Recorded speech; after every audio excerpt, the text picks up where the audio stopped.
Hello students. पादप के भागों को डिस्कस कर रहे थे अपन। इसमें जड़ तना अपन ने कंप्लीट कर लिया था। अब बात करेंगे अपन पत्तियों के लिए। पादप पर्ण।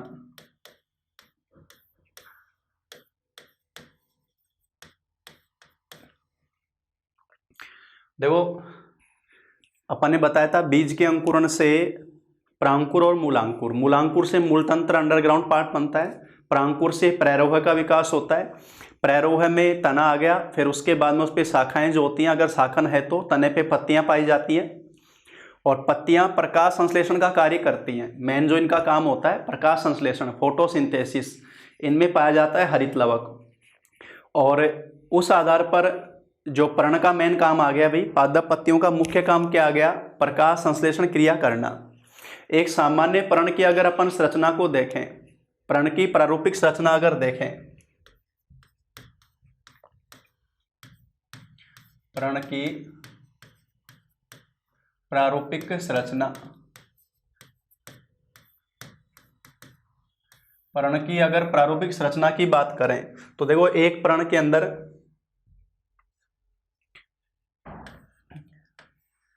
ये तो बोला जाता है पर्णाधार,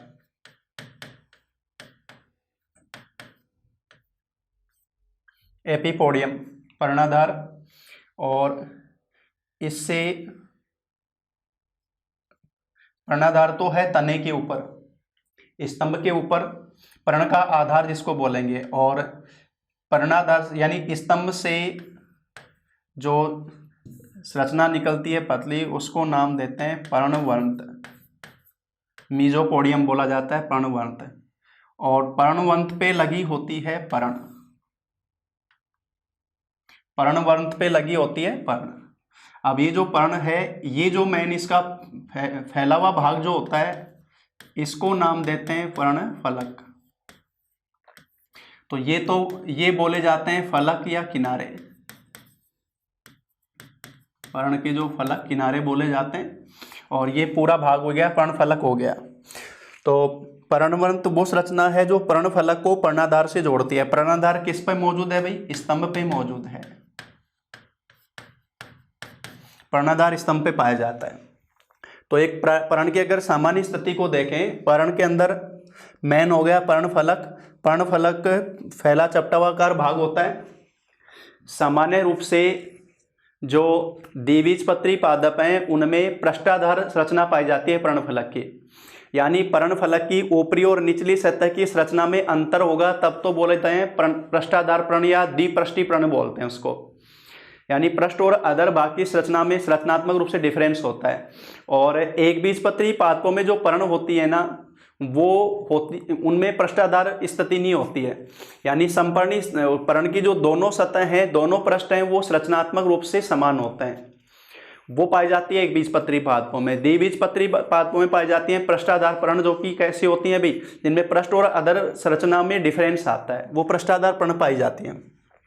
अब ये जो पर्ण फलक है, अब इसमें पर्ण में जो जल और खनिज लवण जो यहाँ पहुंचते हैं, यहाँ से इसमें पाए जाते हैं सिराएं। तो इसमें जो बीचों बीच होती है उसको तो नाम देते हैं मुख्य सिरा,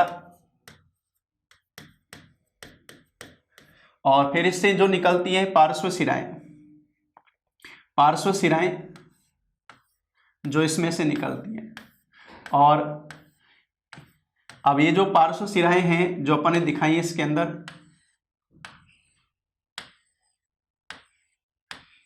तो मुख्य सिरा, प्राथमिक सिरा, फिर ये निकल गई द्वितीयक सिरा, फिर इनसे निकल और जो सिराएं निकलेंगी ये मिलकर बनाती है सिरा विन्यास, वेनेसन सिरा विन्यास। पर्ण के अंदर सिराओं का विन्यास जो स्थिति है, और ये जो पर्ण में सिरा का विन्यास है वो दो प्रकार से बताया जाता है। सिरा विन्यास जो बताया जाता है वो दो प्रकार से बताया जाता है। उस सिरा विन्यास के अंदर दो स्थिति कैसे है, एक तो है जालिकावत सिरा विन्यास, और एक पाया जाता है समानांतर सिरा विन्यास। तो ये जो बोला जाता है इसे बोलते हैं सिरा विन्यास, वेनेसन जो है सिरा विन्यास।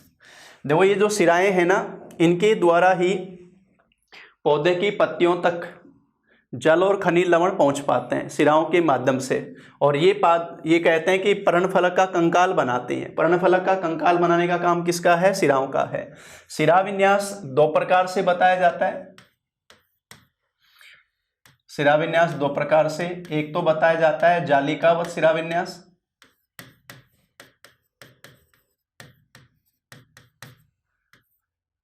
और एक बताया जाता है समानांतर सिरा विन्यास। एक तो बताते हैं जालिकावत सिरा विन्यास और एक बताते हैं समानांतर सिरा विन्यास। जालिकावत सिरा विन्यास जैसे अभी अपन ने स्थिति दिखाई थी, इसमें क्या होता है, जो पर्णफलक है ना, उसमें एक तो मुख्य सिरा हो गई, और मुख्य सिरा से फिर ये निकल गई मुख्य सिरा, प्राथमिक सिरा, और फिर इनसे निकलती है द्वितीयक सिरा, और फिर इनसे और सिराएं जो निकल जाती हैं, इनसे सिराएं और जो निकल गई। तो इस तरह से पूरे पर्णफलक के में जाल के रूप में पाई जाती है। ये जो स्थिति बन जाती है। और समानांतर सिरा विन्यास में स्थिति क्या है, इसमें जो पर्णफलक है, यहाँ पर्णफलक के आधार से या पर्णाधार से जिसको अपन कहेंगे, पर्णवृंत के सिरे से यहाँ से सिराएं जो निकलती हैं वो समांतर रूप में पाई जाती हैं, समांतर रूप में सिराएं निकलती हैं। तो इस तरह का सिरा विन्यास जो बनेगा वो समानांतर सिरा विन्यास बनेगा। तो सिराएं जो हैं वो समांतर रूप में उपस्थित हैं, वो समांतर रूप में उपस्थित हैं, वो बन गया समानांतर सिरा विन्यास। तो सिराएं अगर समांतर रूप में स्थित हैं समानांतर, और जाल के रूप में स्थित है तो जालिकावत। जालिकावत सिरा विन्यास पाया जाता है द्विबीजपत्री पादपों में, और समानांतर सिरा विन्यास पाया जाता है एक बीजपत्री पादपों में। तो जालिकावत सिरा विन्यास का एग्जाम्पल हो गए द्विबीजपत्री पादप, द्विबीजपत्री पादप।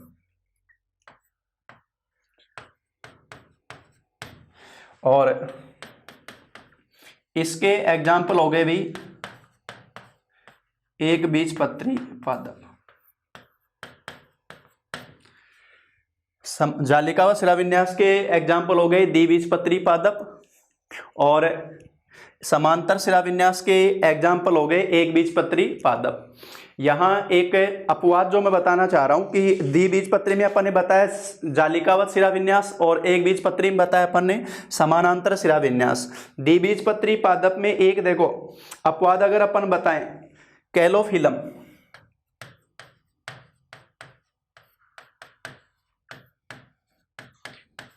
कैलोफिलम पादप, और इसका अपवाद बता रहा हूं मैं स्माइलेक्स पादप।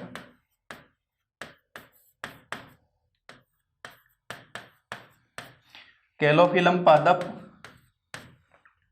ये देखो पादप तो ये द्विबीजपत्री है, कैलोफिलम पादप है तो कैसा? द्विबीजपत्री। कैलोफिलम जो पादप है वो द्विबीजपत्री पादप है, लेकिन इसमें सिरा विन्यास पाया जाता है समांतर। भाई द्विबीजपत्री पादपों में सब में कैसा पाया जा रहा है? जालिकावत सिरा विन्यास। लेकिन कैलोफिलम पादप तो है द्विबीजपत्री, लेकिन सिरा विन्यास कैसा पाया जा रहा है? समांतर। स्माइलेक्स एक बीजपत्री पादप है, तो इसमें कैसा होना चाहिए? समांतर, लेकिन पाया कैसे जाता है? जालिकावत। तो स्माइलेक्स पादप में पाया जा रहा है जालिकावत, और कैलोफिलम पादप में पाया जा रहा है समांतर।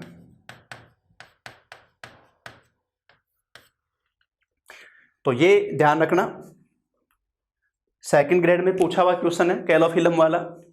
वापस से बोल रहा हूं, कैलोफिलम पादप जो है तो द्विबीजपत्री, लेकिन अब द्विबीजपत्री के हिसाब से सिरा विन्यास कैसा होना चाहिए? जालिकावत, लेकिन इसमें पाया कैसा जा रहा है? समांतर। स्माइलेक्स पादप तो है एक बीजपत्री, लेकिन सिरा विन्यास कैसा पाया जा रहा है? जालिकावत। ये स्थिति इसमें पाई जाती है। तो अभी अपन ने पर्ण की सामान्य संरचना देखी है। एक पर्ण की सामान्य संरचना में पर्णाधार जो स्तंभ पर होता है, और पर्णाधार से लंबा पतला तंतु जो निकलता है, पर्णवृंत, जो पर्णफलक को, जो पर्ण का मुख्य भाग है पर्णफलक, उस पर्णफलक को इस पे जोड़ने का काम करता है। पर्णफलक में ये सतह फलक हो गई, किनारे हो गए फलक, और इसमें दो प्रकार की पर्णफलक की स्थिति के आधार, संरचनात्मक डिफरेंस के आधार पे दो नाम देते हैं, पृष्ठाधार और समपृष्ठी। पृष्ठाधार पर्ण में पृष्ठ और अधर दोनों सतह की में संरचनात्मक डिफरेंस होता है। समपृष्ठी में दोनों सतह में संरचनात्मक समानता पाई जाती है। द्विबीजपत्री में पृष्ठाधार पर्ण पाई जाती है, एक बीजपत्री में समपृष्ठी पर्ण पाई जाती है। तो जो पृष्ठाधार पर्ण है, पृष्ठाधार पर्ण ये तो पाई जाती है भाई द्विबीजपत्री में, द्विबीजपत्री पादप। और पृष्ठाधार पर्ण का मतलब क्या हो गया? ऐसी पर्ण जिनमें पृष्ठ दोनों सतह में संरचनात्मक डिफरेंस होता है, तो पृष्ठ और अधर पर्ण बन जाती हैं। और दूसरे समपृष्ठी पर्ण, समपृष्ठी पर्ण वो हैं जो एक बीजपत्री पादप में होती हैं, ये एक बीजपत्री पादप में पाई जाती हैं। और इस पर्णफलक में जो विन्यास है उसको बोलते हैं शिरा विन्यास, जो कि जल और खनिज लवण का क्या कर रहा है, यहाँ तक पहुंचाने का, वितरण का काम कर रहा है। ये शिरा विन्यास पर्णफलक का कंकाल भी है। शिरा विन्यास क्या है भी? पर्णफलक का कंकाल। और जल व खनिज लवण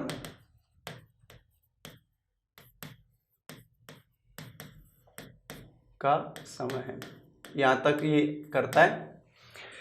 तो जल व खनिज लवण का वितरण, ये शिराविन्यास, ये दो प्रकार से बताया जाता है, जालिकावत और समांतर शिराविन्यास। जालिकावत शिराविन्यास में क्या स्थिति हो रही है? जाल के रूप में। और समांतर शिराविन्यास में जो शिराएं हैं वो समांतर रूप में उपस्थित होती हैं, वो पाया जाता है। ये पाया जाता है एक बीजपत्री में और ये पाया जाता है द्विबीजपत्री में। ये अपवाद बता दिया अपन ने।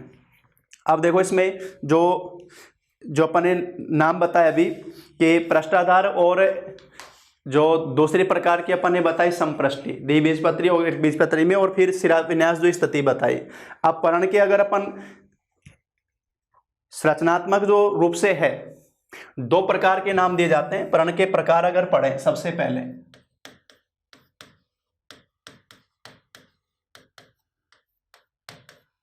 एक तो बोलते हैं सरल पर्ण,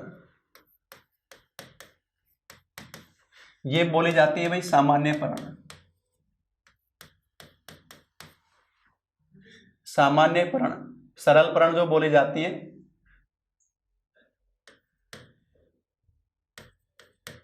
पर्ण फलक विभाजित नहीं।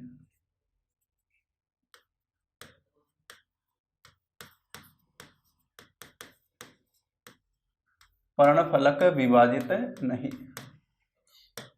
इसके एग्जाम्पल की बात करें, नीम, पीपल, बरगद, ये सरल पर्ण की, सॉरी नीम का नाम गलत दे दिया मैंने, पीपल बरगद की अगर बात करें अपन, सामान्य पर्ण जो अभी जैसे अपन ने जो इस संरचना भी बनाई तो वो एक सरल पर्ण की स्थिति दिखाई थी अपन ने। पर्णफलक बिल्कुल सामान्य संरचना में होता है, वो सरल पर्ण पाई जाती है। दूसरा नाम दिया जाता है संयुक्त पर्ण। इसमें क्या होता है, पर्णफलक मुख्य सिरा या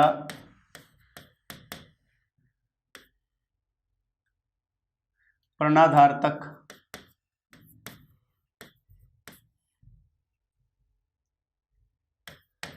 विभाजित।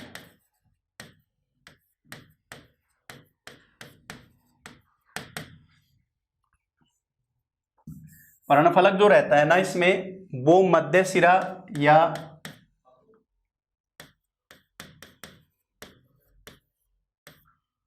पर्णफलक मध्य सिरा,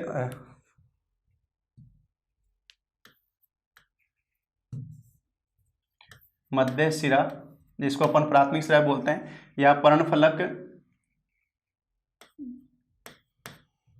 के आधार तक विभाजित रहता है और इन्हें पर्णक कहा जाता है, लीफलेट कहा जाता है, पर्णक कहा जाता है। तो इसमें पर्णफलक या तो मध्य सिरा तक उसमें जो विभाजन है मध्य सिरा तक पहुंचते हैं या उसे कुछ भाग पर्णफलक के कुछ भाग तक पहुंचते हैं। तो एक पूरी एक पर्ण नहीं होती बल्कि पर्ण भी छोटे खंडों में बटी होती है और उन जो जिनमें बटी होती है उनको क्या नाम देते हैं भाई, पर्णक लीफलेट कहा जाता है।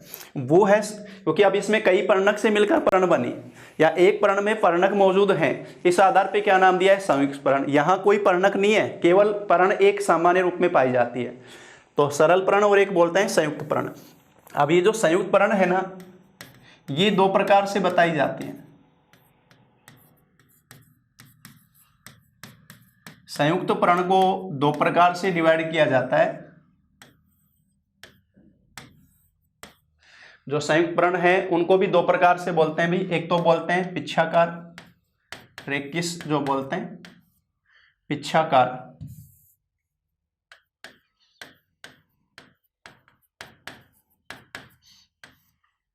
और एक बोलते हैं हस्ताकार।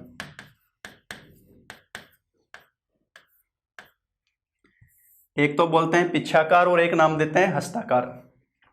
पिच्छाकार, इसमें पर्णफलक जो है वो मध्य सिरा तक विभाजित होगा और पिच्छ जो इनके जो खंड होते हैं उनको पिच्छक बोला जाता है। यानी मध्य सिरा में से जो स्थिति हो जाती, मध्य सिरा है ना, उसको फिर बोलते हैं रेकिस या पिच्छक बोला जाता है। वहां तक पर्णफलक डिवाइड होगा। तो मध्य सिरा तक पर्णफलक डिवाइड होने से कई पर्णक उसमें बन जाते हैं। हस्ताकार में यानी जैसा नाम से आ रहा है, हाथ के पर्णक जो होते हैं हाथ की अंगुलियों के समान बनते हैं। इसमें हाथ की अंगुलियों के समान पर्णक बन जाने से क्या नाम दे दिया उसमें, हस्ताकार। तो पिच्छाकार और हस्ताकार दो नाम देते हैं इसमें।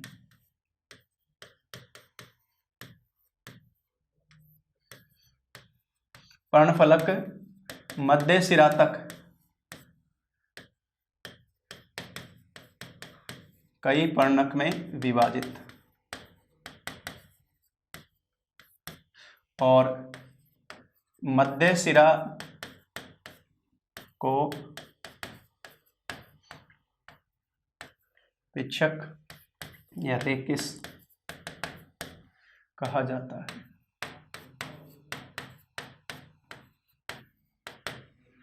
और यहां पर्णफलक हाथ की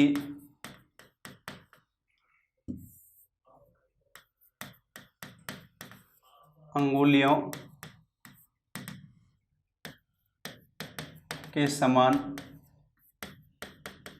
पर्णक में विभाजित।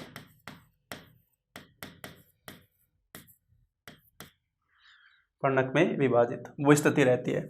अब पिच्छाकार जो है उसमें भी देखो एक नाम देते हैं, एक पिच्छकी, एक नाम देते हैं द्विपिच्छकी,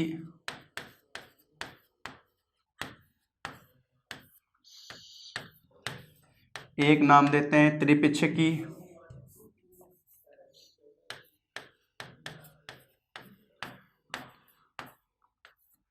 एक नाम देते हैं बहुपिच्छकी।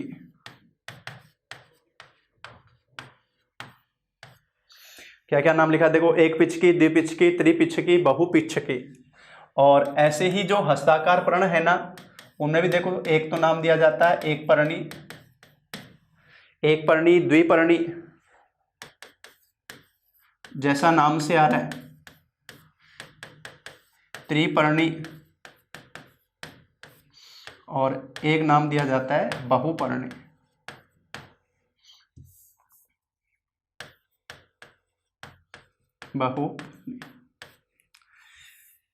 अगर पिच्छक एक उपस्थित है तो एक पिच्छकी, पिच्छक दो है तो द्विपिच्छकी, पिच्छक तीन है तो त्रिपिच्छकी, और बहुत सारे पिच्छक रेकिस हो गए तो बहुपिच्छकी। पर्णक एक है तो अंगुली के समान एक पर्णक तो एक पर्णकी, दो पर्णक मौजूद हैं हस्ताकार रूप में तो द्विपर्णकी, तीन मौजूद हैं तो त्रिपर्णी, चार मौजूद हैं तो बहुपर्णी। इस तरह से नाम दिया जाता है। अब इसमें जो अपन ने नाम दिए, मैंने देखो पहले से वापस से नाम दे रहा हूं। एक तो नाम दिया पिच्छाकार और एक नाम दिया अपन ने हस्ताकार। संयुक्त पर्ण के जो प्रकार बताए एक बार नोट करो। पर्ण फलक जो यहां से एक बार मैं वापस बता रहा हूं, पर्ण के जो प्रकार बताए अपन ने, मैंने लिखवाया पहले सरल पर्ण या जिसको सामान्य पर्ण कहा जाता है, और यहां पर्णफलक जो होता है वो विभाजित नहीं है, पीपल बरगद सामान्य पर्ण जो बोली जाती है। ये संयुक्त पर्ण की स्थिति और फिर संयुक्त पर्ण के प्रकार जो लिखवाए एक बार, यहां तक एक बार जल्दी से नोट करो।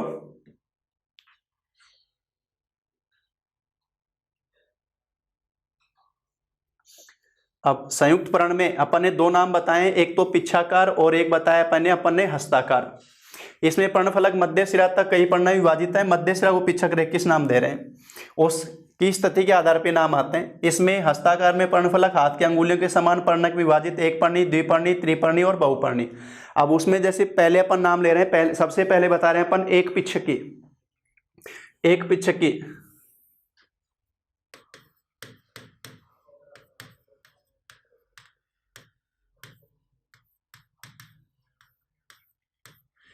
देखो पादपों में अगर आपने देखा हो ना, इमली और नीम तो अपन ने खास तौर से देखे होंगे। नीम और इमली की स्थिति देखें, इसमें एक पिच्छक, चलो मैं मोनोरेकिस जो आती है एक पिच की। अपन नीम की पत्ती की स्थिति को देखें, इसमें ये हो गई मध्य सिरा, और इस पर जो लगी होती है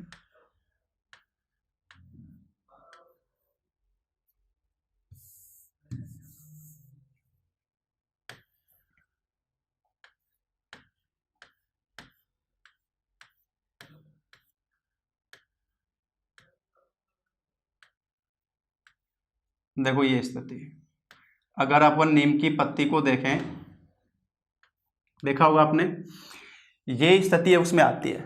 अब इसमें हुआ क्या बताओ, जो मेन जो पूरा पर्ण था ना वो जो मध्य सिरा तक डिवाइड हुआ और एक एक पिच्छक जो बनता चला गया।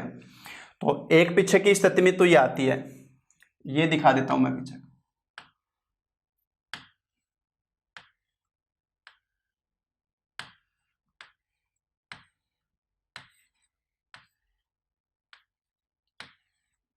इमली और नीम की अगर अपन जैसे पत्ती को तोड़ के देखते हैं ना, उसमें स्थिति अपन देखते हैं इमली और नीम की स्थिति में। जो नीम और इमली अगर अपन देखें,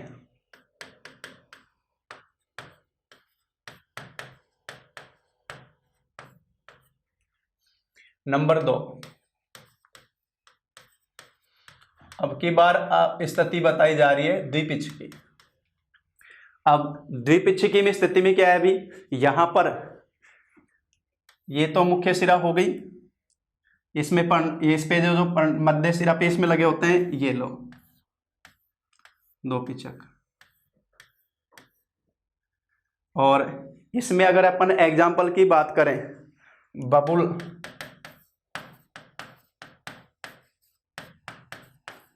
एक सीरस बोलते हैं अपन, बबूल और सीरस में अगर अपन देखें, अब यहां पर स्थिति ये है कि इस तरह से स्थिति आती है। अब सब में यही स्थिति बनती है।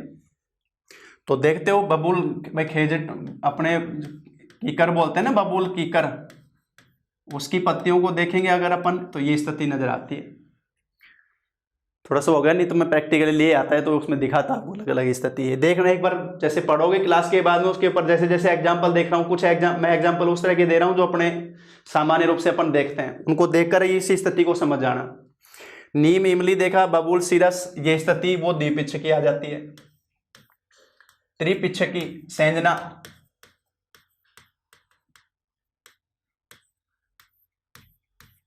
त्रिपिच्छकी संजने की अगर स्थिति देखो, अब देखो त्रिपिच्छकी में स्थिति क्या है, ये तो अपन ने दिखाया, और अब देखो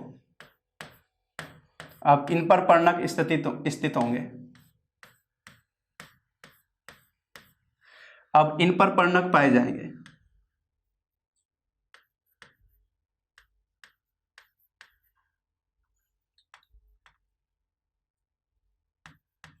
ये स्थिति,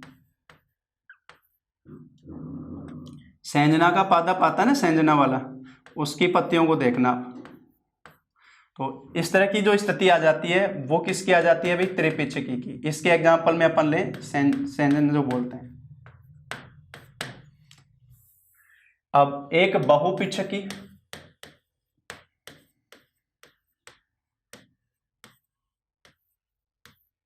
यानी इसमें बहुत सारे पिच्छक के रूप में मौजूद है।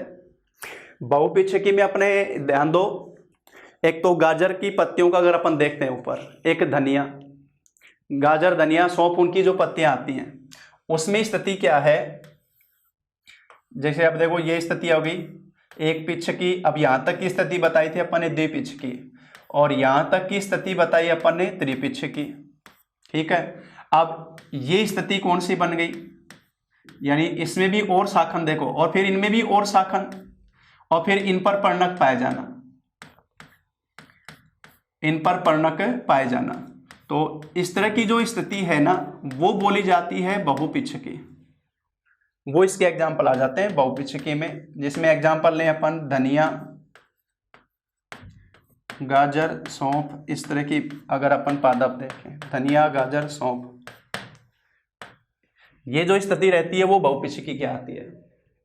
तो अपन ने यहाँ बताया, जो पहला बताया अपन ने एक पिच्छकी, दूसरा बताया अपन ने द्विपिच्छकी, तीसरा बताया अपन ने त्रिपिच्छकी, चौथा बताया अपन ने बहुपिच्छकी, और इनके कुछ एग्जाम्पल नाम लिए अपन ने। देखो एग्जाम्पल सीधा सीधा ध्यान रखना, ये एग्जाम्पल देख पूछ लेते हैं बस क्वेश्चन में सीधा सीधा, ये पर्णक के कटाव के आधार पर। तो ये जो मेन एग्जाम्पल हैं वो मैंने लिखे हैं, जो जनरली पूछे जाते हैं सामने, वो अपन ने स्थिति इसमें दिखाई है कि पिच्छकी के आधार पर जो बट गया उस आधार पर नाम जो बन जाते हैं।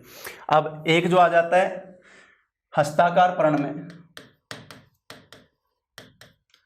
हस्ताकार पर्ण के प्रकार, और इसमें पहला नाम बता रहा हूं मैं एक पर्णी, दूसरा बता रहा हूं द्विपर्णी, तीसरा बता रहा हूं त्रिपर्णी, और चौथा बता रहा हूं मैं बहुपर्णी। एक पर्णी, द्विपर्णी, त्रिपर्णी और बहुपर्णी। यानी पर्णफलक जो है उसमें पर्णक एक एक सीधे रूप में जो होते हैं, यानी इसमें शीर्ष में, यानी पर्ण के शीर्ष पर एक पर्ण लगी हुई होती है, एक पर्ण लगी हुई होती है।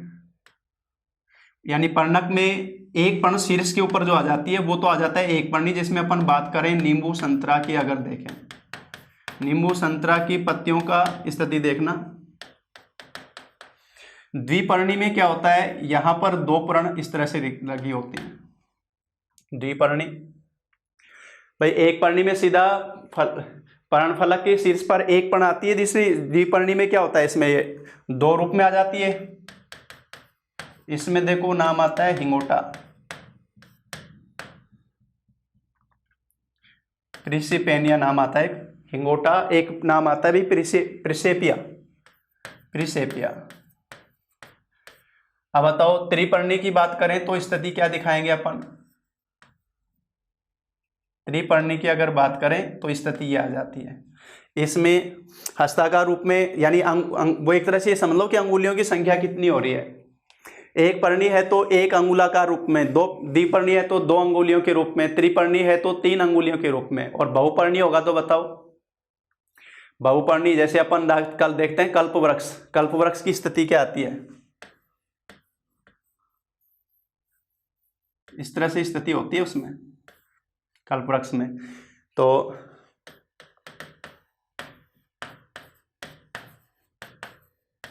कल्पवृक्ष की स्थिति में देखें बहुपर्णी की जो स्थिति बन जाती है। इसमें एक जो चीज अपने जो बता रहे थे, जैसे त्रिपर्णी में बताया अपन ने, अगर आपने मेथी के तो पराठे बनाए खाते हैं ना अभी सर्दियों में, वैसे मेथी की पत्तियां तोड़ के लाते हैं अपन। अब उस मेथी की पत्ती की स्थिति को देखना, पर्णफलक पे जैसे ही पर्णवंत के ऊपर पर्णफलक बना होता है ना, वो तीन तीन पत्तियों, ऐसे लगता है कि तीन तीन पत्ती साथ में जुड़ी हुई हैं। तो वो पर्णफलक है तो एक ही, लेकिन 3 रूप में बटा हुआ है, वो स्थिति उसमें आती है। कल्प वृक्ष में अगर अपन एक पर्णवंत को तोड़ेंगे तो उस पर्णवंत के ऊपर इस तरह से स्थिति लगी होती है, तो ऐसे लगता है बहुत सारी पत्तियों का गुच्छ लगा हुआ है, लेकिन वो पूरा पर्णफलक एक ही है। पर्णवंत से तोड़ा पर्णफलक एक है, लेकिन वो इस तरह से ये जो अलग अलग फलक में डिवाइड हो गया, पर्णफलक अलग अलग रूप में डिवाइड हुआ और आधार तक ये डिवाइडेशन होता है, उस आधार पर ये अंगुलियों की जैसी समान संरचना बन जाती है। तो ये अपन ने जो बताए कि जो सरल पर्ण और फिर संयुक्त पर्ण जो अपन ने बताए, सामान्य पर्ण की संरचना में अपन सरल पर्ण ही देखते हैं। संयुक्त पर्ण में अपन ने बताया कि पर्णफलक जो होता है वो एक न होकर अनेक पर्णक का बना होता है, और ये पर्णक जो होते हैं ना वो पर्णफलक के भाग होते हैं, लीफलेट उनको बोलते हैं। वो पर्णफलक की स्थिति क्या है उस आधार पे नाम पिच्छकी और हस्ताकार नाम देते हैं। फिर पिच्छकी में भी और हस्ताकार में भी अलग अलग स्थिति जो पर्णक की संख्या के आधार पर है वो डिवाइड हो जाती है। अब इसमें पर्ण के जो अपन ने प्रकार बताए, अब अपन बात करें पर्ण के रूपांतरण।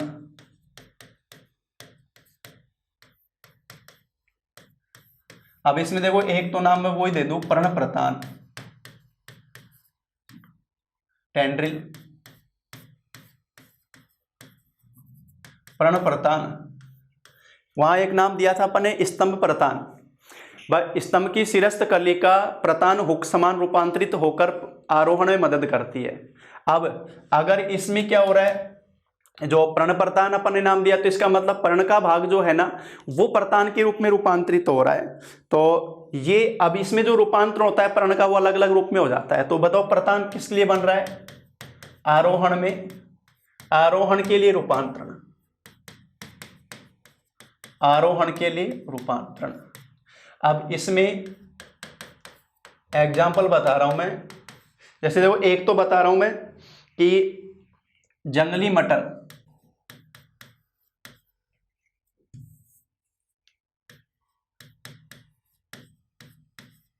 जंगली मटर में संपूर्ण पर्ण ही इसमें रूपांतरित हो जाती है। जंगली मटर में संपूर्ण पर्ण जो है वो प्रतान के रूप में बन जाती है। दूसरा बता रहा हूं, अभी जो अपन एक एग्जांपल लिया था स्माइलैक्स, स्माइलैक्स में अनुपर्ण, स्माइलैक्स में जो अनुपर्ण है वो पर्ण प्रतान के रूप में रूपांतरित होती है। तीसरा जो बता रहा हूं वो है भी मटर, एक तो बताया अपन ने जंगली मटर, एक मटर, मटर में शीर्ष पर्णक ये भी रूपांतरित होता है, लंबे धागे नुमा रूप संरचना बन जाती है। और एक क्लीमेटिस में पर्णवरंत, क्लीमेटिस में पर्णवरंत, इसमें पर्ण का कौन सा भाग रूपांतरित होता है, पर्णवरंत। तो पर्ण के रूपांतरण में पहला बताया पर्ण प्रतान, टेंड्रिल जो होते हैं वो आरोहण में सहायक होते हैं। जंगली मटर में पूरी पर्ण इसमें रूपांतरित हो जाती है, स्माइलैक्स में अनुपर्ण। अनुपर्ण किसको कहा जाता है, देखो इधर ध्यान दो, पर्ण में अपन ने बताया था पर्णाधार, पर्णवरंत, पर्णवरंत जहां पर्णाधार पे जुड़ा होता है उसके पास एक कक्षस्थ कलिका में छोटी पर्ण डेवलप होती है, उनको नाम देते हैं अनुपर्ण। इनको क्या नाम दिया जाता है भी, अनुपर्ण। तो पर्णवरंत और पर्णफलक का जो जॉइंट है ना, पर्णाधार, सॉरी, पर्णाधार और पर्णवरंत के जॉइंट पर जो होता है वहां कक्षस्थ कलिका से अनुपर्ण बनती हैं, वो स्माइलैक्स में इसमें रूपांतरित होती है प्रतान के रूप में। मटर में शीर्ष पर्णक भी बनता है, क्लीमेटिस में पर्णवरंत, पर्णवरंत जो है वो रूपांतरित होता है प्रतान के रूप में और आरोहण में मदद करता है। तो पर्ण के रूपांतरण में पहला बताया अपन ने पर्ण प्रतान। दूसरा जो रूपांतरण बता रहे हैं अपन वो बता रहे हैं मांसल संचयकारी पर्ण, मांसल पर्ण, यह है भाई संचयकारी पर्ण।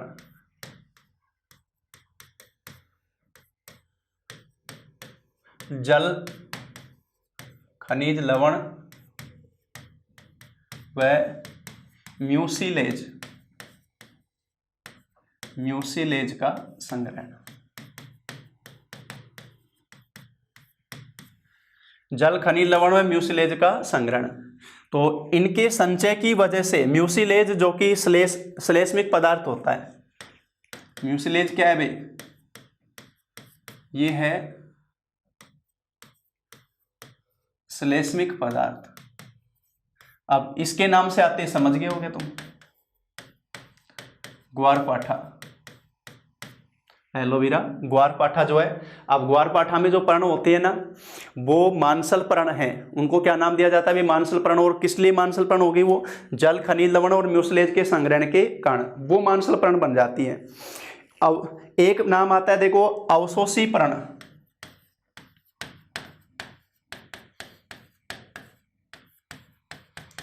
जलीय पादपों में, जलीय पादपों में कटी फटी पर्ण, कटी फटी पर्ण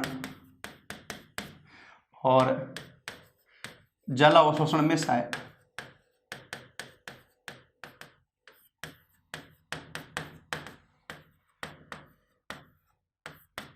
जल अवशोषण में सहायक। इनमें मूल नहीं पाई जाती भाई, मूल एब्सेंट। जलीय पादपों में मूल कुछ में मैन जल का अवशोषण का काम कम करती हैं, कुछ में तो पलवन में सहायक होती हैं, कुछ में वो स्वांगीकारी मूल बन गई, जैसे सिंगाड़ा बोलते थे अपन। और जो अवशोषी पर्ण है वो हैं जो जल अवशोषण में सहायक, और इसलिए इनको नाम अवशोषी पर्ण दिया गया है, यानी मूल तो एब्सेंट है फिर। और अवशोषी पर्ण में एग्जाम्पल ले तो अपन हाइड्रिला पादप जो बोलते हैं, हाइड्रिला पादप। एक नाम देते हैं पर्णशूल, थ्रॉन, यानी पत्तियां किस में रूपांतरित हो गई? कांटों में रूपांतरित हो गई। मरुद्भिद पादप,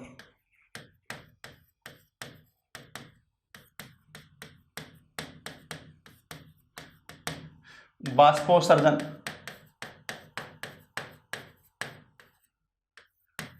रोकने के लिए।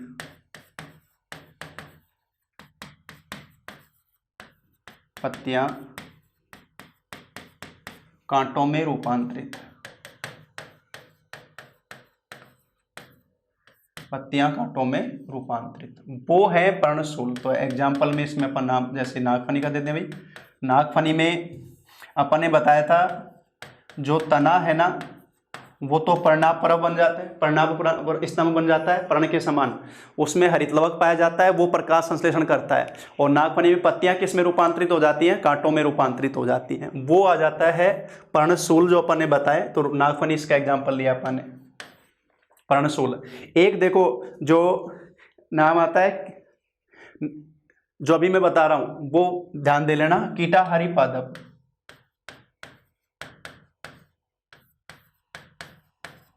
कीटाहारी पादप।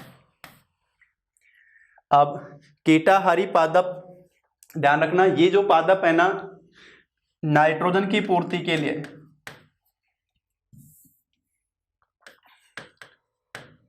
पौधे का प्राथमिक पोषक तत्व, पौधे के प्राथमिक पोषक तत्व बोले जाते हैं 3 NPK। पौधे के जो प्राथमिक पोषक तत्व हैं वो 3 हैं भाई, NPK, नाइट्रोजन, फास्फोरस और पोटेशियम। और इसमें भी खास तौर से नाइट्रोजन, नाइट्रोजन की पूर्ति के लिए कीटों का भक्षण, कीटों का भक्षण व पाचन, और इसलिए इनको क्या नाम दिया? कीटाहारी पादप। और ये पादप इनको नाम दिया जाता है इकोसिस्टम के आधार पे उत्पादक व द्वितीयक उपभोक्ता, उत्पादक व द्वितीयक उपभोक्ता होते हैं। ये पादप कैसे हुए भाई? क्योंकि इनमें प्रकाश संश्लेषण क्रिया हो रही है, हरितलवक मौजूद है, तो उत्पादक तो ये है ही, साथ में कीटों का भक्षण कर रहे हैं। कीट जो बोले जाते हैं वो क्या बोले जाते हैं भाई? प्राथमिक उपभोक्ता। अब कीटों का भक्षण करने वाले कौन से हो गए? द्वितीयक उपभोक्ता। तो ये पादप इकोसिस्टम के आधार पे क्या हुए? उत्पादक और द्वितीयक उपभोक्ता इनको बोला जाता है, कीटाहारी पादप। इसमें देखो 2 नाम आते हैं, एक तो आता है कलश पादप और एक आता है घट पादप। सॉरी, एक तो आता है कलश पादप और एक आता है भाई ब्लेडर। कलश पादप और एक नाम आता है ब्लेडर, थैली जो अपन बोलते हैं। तो कलश तो घटप्रण भी बोलते हैं, घटप्रण।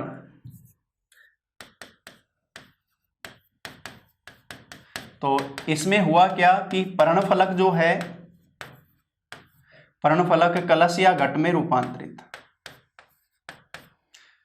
घट में रूपांतरित हो जाता है। और जो पर्णवरंत है ना, पर्णवरंत कलश को पर्तान में रूपांतरित होकर, पर्णफलक, पर्णवरंत जो रहता है इस पर्ण का, तो पर्णफलक तो किस में बदल गया, कलश के आकार में बदल गया। और पर्णवरंत पर्तान के रूप में रूपांतरित होकर, पर्तान में रूपांतरित होकर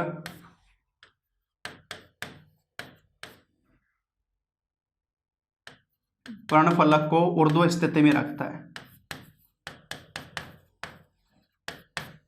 ऊर्ध्व स्थिति में रखता है। अब पर्णफलक का जो शीर्ष है ना वो ढक्कन बन जाता है। पर्णफलक शीर्ष जो होता है ढक्कन में रूपांतरित, ढक्कन में रूपांतरित। तो जैसे ही कीट इसके पास में आते हैं, कीट इसके पास में आते हैं, तो जैसे ही कीट इसके अंदर प्रवेश करते हैं, कलश में, घट में अंदर प्रवेश करते हैं, तो ये ढक्कन बंद हो जाता है। और ढक्कन बंद हो जाना, उसमें कीट को मारा जाता है। और फिर उसका जब पाचन, उसमें उसका जब पाचन होकर उसमें से नाइट्रोजन अवशोषित कर लिया जाता है, उसका पाचन होने के बाद में, उसके बाद में ढक्कन वापस से खुल जाता है। तो कीटाहारी पादप में पहला बताया अपन ने घटप्रण जो नाम दिया है, जो पर्णफलक किस में रूपांतरित हो जाता है भी, घट के रूप में रूपांतरित होता है। ब्लेडर, इसमें जो पर्णफलक है कई थैलियों में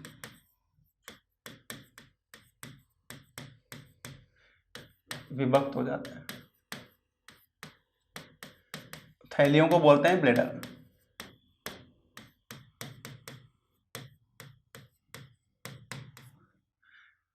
और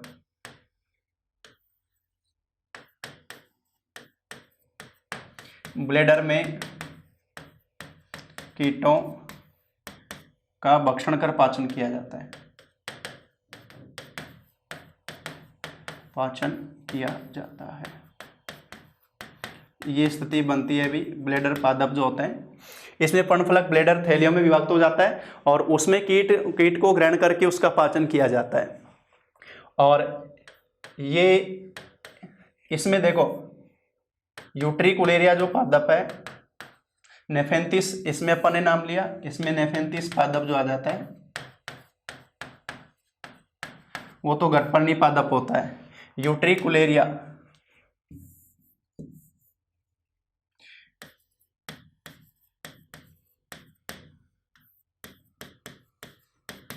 ये है राजस्थान का एकमात्र कीटाहारी पादप। यूट्रिकुलेरिया पादप राजस्थान का एकमात्र कीटाहारी पादप है, जो कि किस में आएगा भी, ये किसका एग्जाम्पल में आता है, ये आता है ब्लेडर वाले में। तो कीटाहारी पादप में अपन ने दो नाम बताए, कलश पादप, एक ब्लेडर। ब्लेडर वाला यूट्रिकुलेरिया वाला पिछली बार पूछा था रीट के अंदर, ध्यान रखना इसको। तो नेफेंथिस इसमें आता है घट पादप में, और ये नाम इसमें देते हैं। राजस्थान में यूट्रिकुलेरिया जो पादप है वो पादप कौन सा है भी, ब्लेडर पादप है। तो पर्ण की संरचना और पर्ण के रूपांतरण अपन ने देखे। पादप के भागों में अपन ने 3 डिस्कस कर लिया है, जड़, तना और पत्तियां, और उनके रूपांतरण अपन ने देखे। इनमें से रूपांतरण विशेष ध्यान रखना, रूपांतरण में से ही क्वेश्चन ज्यादा पूछे जाते हैं, उन्हीं के एग्जाम्पल पूछते हैं, उनको विशेष रूप से ध्यान दे लेना। आप जो डिस्कस करेंगे पादप का जनन भाग जिसको अपन बोलते हैं पुष्प, यानी प्रैरोह का अंतिम रूपांतरण जो बोला जाता है, शीर्ष वो पुष्प बनता है। तो पुष्प की संरचना और पुष्पी पादपों में लैंगिक जनन, दोनों चीज डिस्कस करेंगे अपन अगली क्लास में। क्योंकि अपन ने जनन के प्रकार में अलैंगिक के बाद में लैंगिक बताया था, तो लैंगिक जनन अपन ने जंतुओं में तो मनुष्य में एग्जाम्पल लेके पढ़ लिया था। पादपों में लैंगिक जनन पुष्पी पादपों में जो होता है वो अपन डिस्कस करेंगे अगली क्लास में पुष्प की संरचना के साथ में।